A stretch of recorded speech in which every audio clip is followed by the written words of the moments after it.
எண்ணமெல்லாம் சிறகடிக்கும், எண்களெல்லாம் வழி கொடுக்கும். எந்நாளும் ராஜமுகம், எளியோரின் ஏறுமுகம். எந்த நிலை வந்தாலும் வந்த நிலை மாறாத நமது Rajanilai. Rajanilai TV, channel of astrology.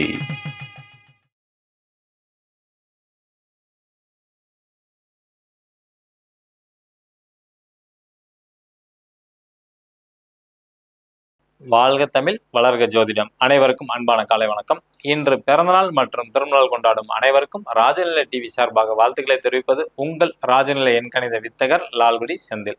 நம்ம இன்னைக்கு வீடியோவில் பஞ்சாங்கம் பற்றிய குறிப்புகளையும் ராஜநிலை அதிர்ஷ்டமான எண்கள் 12 ராசிக்கும் மற்றும் ஆடி மாத பலன்கள் கடக ராசியோட தொடர்ச்சி தான் இன்னைக்கு பார்க்க போகிறோம். வாங்க வீடியோக்குள்ளார போகலாம்.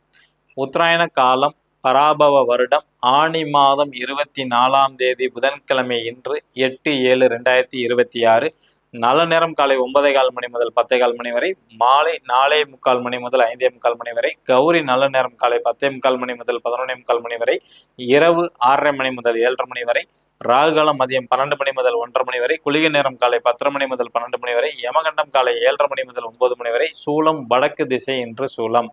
வடக்கு திசை நோக்கி பயணம் செய்வதாக இருந்தால் ஒரு டம்ளர் பால் சாப்பிட்டுட்டு போங்க. திதி நவமி திதி, நட்சத்திரம் ரேவதி நட்சத்திரம் மதியம் 12 மணி 24 நிமிடம் வரை, பின்பு அஸ்வினி நட்சத்திரம். யோகம் அதிகண்ட நாம யோகம் காலை 9 மணி 42 நிமிடம் வரை, பின்பு சுகர்மம். கரணம் தைத்துளை கரணம். சந்திராஷ்டமம் பூர நட்சத்திரம் மதியம் 12 மணி 24 நிமிடம் வரை, பின்பு உத்திர நட்சத்திரம். கிரக நிலவரங்கள்: மேச ராசியில் சந்திர பகவான், ரிஷப ராசியில் செவ்வாய் பகவான், மிதுன ராசியில் சூரிய பகவான் மற்றும் புதன் பகவான், கடக ராசியில் குரு பகவான், சிம்ம ராசியில் சுக்கர பகவான் மற்றும் கேது பகவான், கும்ப ராசியில் ராகு பகவான், மீன ராசியில் சனி பகவான். புதுசாக பார்க்கக்கூடிய நண்பர்கள் இந்த மாதிரி ஒரு பர்மனன்ட் மார்க்கர் மட்டும் வாங்கிக்கிங்க. ஒரு 25 ரூபா தான் வரும். இதை வச்சு உங்கள் லைஃபுக்கு என்ன தேவையோ அதை நிறைவேற்றி கொள்ள முடியும். திருமணம் நடக்க வேண்டும், குழந்தை பாக்கியம் வேண்டும், கொடுத்த பணம் மீண்டும் வேண்டும், நல்ல வேலை வேண்டும், வெளிநாட்டு வேலை வாய்ப்பு கிடைக்கணும், இடம் விற்கணும், இடம் வாங்கணும், வீடு வாங்கணும், வீடு விற்கணும். இது மாதிரி உங்களுக்கு எண்ணற்ற கனவுகள் எது இருக்கோ, குழந்தை நல்லா படிக்கணும், குழந்தையோட ஆரோக்கியம் முக்கியம் வேணும், இது மாதிரி எதா இருந்தாலும் சரி இந்த மார்க்கர் போதும். சொல்லக்கூடிய 12 ராசிக்கும் உண்டான அதிர்ஷ்டமான எண்கள், ராஜநிலையோட எண்கள். ஓகேங்களா? லக்னம் அல்லது ராசிக்கு எது உங்களுக்கு தெரியுமோ அந்த நம்பரை மட்டும் நீங்கள் கரெக்டாக எழுதணும். ஓகேங்களா? கையில் எழுதும் போது நினச்சிக்கிட்டு எழுதுங்க. நிச்சயமாக காரியம் வெற்றி அடையும். 100 நாள், அதிகபட்சம் 100 நாள் நிறைவேறிடும். மேச ராசி அல்லது மேச லக்னத்தில் பிறந்த நண்பர்கள் இன்று பயன்படுத்த வேண்டிய ராஜனின் அதிர்ஷ்டமான எண் 99 99. ரிஷப ராசி அல்லது ரிஷப லக்னத்தில் பிறந்த நண்பர்கள் இன்று பயன்படுத்த வேண்டிய ராஜனின் அதிர்ஷ்டமான எண் 77 77. மிதுன ராசி அல்லது மிதுன லக்னத்தில் பிறந்த நண்பர்கள் இன்று பயன்படுத்த வேண்டிய ராஜனின் அதிர்ஷ்டமான எண் 33 33. கடகராசி அல்லது கடக லக்னத்தில் பிறந்த நண்பர்கள் இன்று பயன்படுத்த வேண்டிய ராஜனின் அதிர்ஷ்டமான எண் 02. சிம்ம ராசி அல்லது சிம்ம லக்னத்தில் பிறந்த நண்பர்கள் இன்று பயன்படுத்த வேண்டிய ராஜனின் அதிர்ஷ்டமான எண் 12 12. கன்னிராசி அல்லது கன்னி லக்னத்தில் பிறந்த நண்பர்கள் இன்று பயன்படுத்த வேண்டிய ராஜனின் அதிர்ஷ்டமான எண் 32 32. துலா ராசி அல்லது துலா லக்னத்தில் பிறந்த நண்பர்கள் இன்று பயன்படுத்த வேண்டிய ராஜனின் அதிர்ஷ்டமான எண் 37 37. விருச்சக ராசி அல்லது விருச்சக லக்னத்தில் பிறந்த நண்பர்கள் இன்று பயன்படுத்த வேண்டிய ராஜனின் அதிர்ஷ்டமான எண் 64 64. தனுசு ராசி அல்லது தனுசு லக்னத்தில் பிறந்த நண்பர்கள் இன்று பயன்படுத்த வேண்டிய ராஜனின் அதிர்ஷ்டமான எண் 72 72. மகர ராசி அல்லது மகர லக்னத்தில் பிறந்த நண்பர்கள் பயன்படுத்த வேண்டிய ராஜனின் அதிர்ஷ்டமான எண் 66 66. கும்ப ராசி அல்லது கும்ப லக்னத்தில் பிறந்த நண்பர்கள் இன்று பயன்படுத்த வேண்டிய ராஜனின் அதிர்ஷ்டமான எண் 87 87. மீன ராசி அல்லது மீன லக்னத்தில் பிறந்த நண்பர்கள் இன்று பயன்படுத்த வேண்டிய ராஜனின் அதிர்ஷ்டமான எண் 90 19. இவை அனைத்தும் காமனான ராஜநிலையோட ராசி பலன் தான்.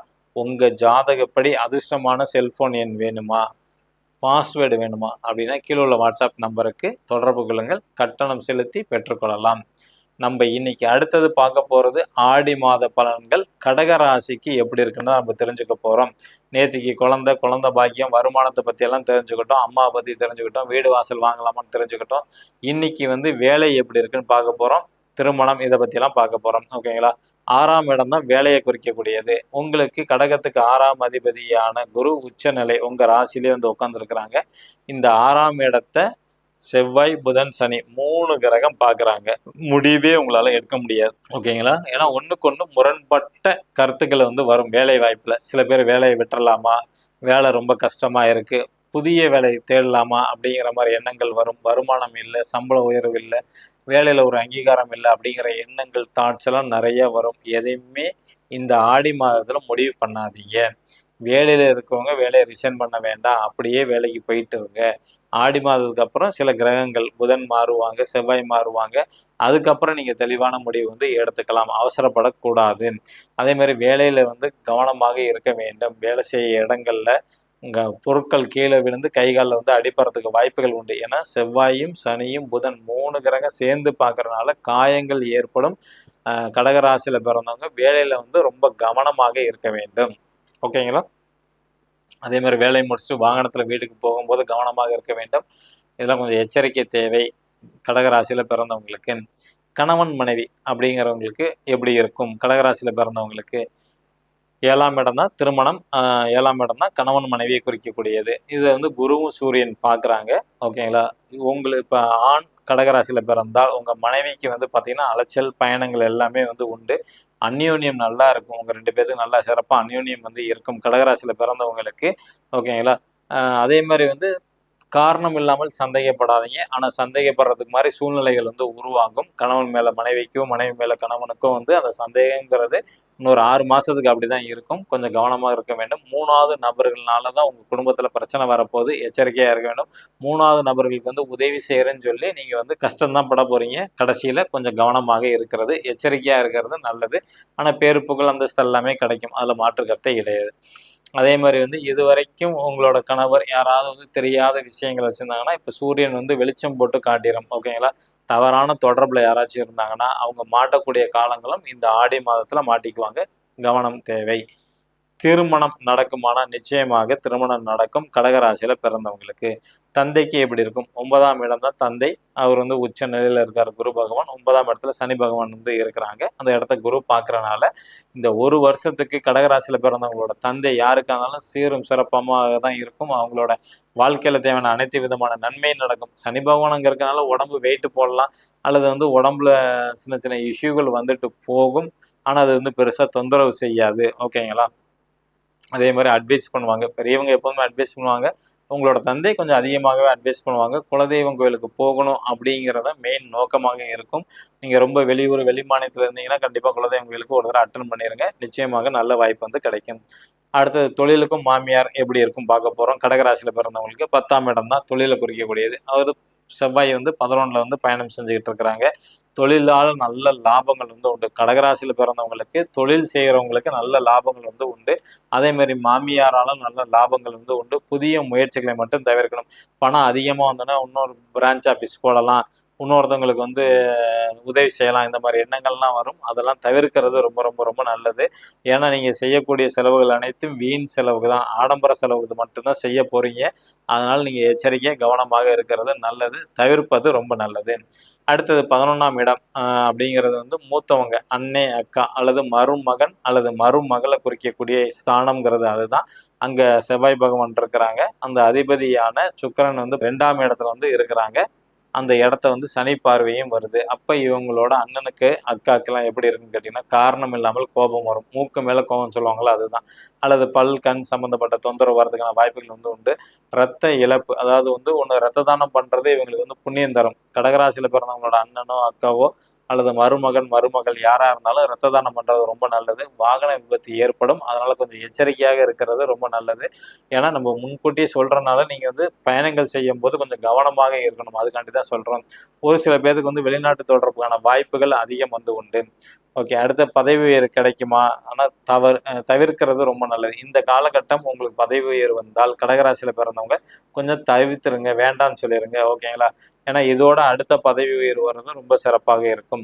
வெளிநாட்டு தொடர்பு எப்படி சார் இருக்கும் அப்படின்னா, கடகராசியில் பிறந்தவங்க வெளிநாடு ரொம்ப நாள் முயற்சி பண்ணிட்டு இருந்து போகலன்னா இந்த ஆடி மாதத்துல அதுக்கான அமைப்பு வந்து உண்டு. 2வது வரை சக்சஸ் ஆகும். ஓகேங்களா?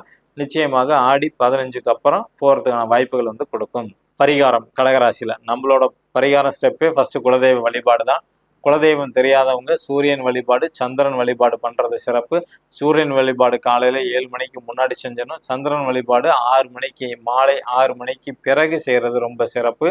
இது செய்ய செய்ய செய்ய உங்களோட குலதெய்வம் சம்பந்தப்பட்ட விஷயங்கள் வந்து உங்க வீடு தேடி வரும். ஓகேங்களா? 3வது ஒரு இஷ்ட தெய்வம். வீட்டில் ஒரு போட்டோ, சாமி போட்டோ இருந்தாலும் பரவாயில்ல, அல்லது வீட்டுக்கு பக்கத்துல எது கோயில் இருந்தாலும் சரி, அந்த கோயிலுக்கு வந்து ரெகுலராக கரெக்டாக டைமுக்கு வந்து நீங்கள் வந்து போயிட்டு வரணும். அந்த டைமை மட்டும் மாற்றிடக்கூடாது. 8 மணினா 8 மணி, 7 மணினா 7 மணி. அதில் வந்து கரெக்டான அந்த நேரத்துக்கு போய் வழிபாடு பண்ண உங்கள் லைஃபுக்கு தேவையான அனைத்து விதமான நன்மையும் நிச்சயமாக நடக்கும். ஓகேங்களா? நம்பிக்கை இருப்பவர்களுக்கு நட்சத்திரங்கள் வழிகாட்டும் என்று சொல்லி உங்களிடமிருந்து விடை பெற்றுக் கொள்கிறேன். மீண்டும் நாளை சந்திப்போம். நன்றி, வணக்கம். வாழ்க வளத்துடன்.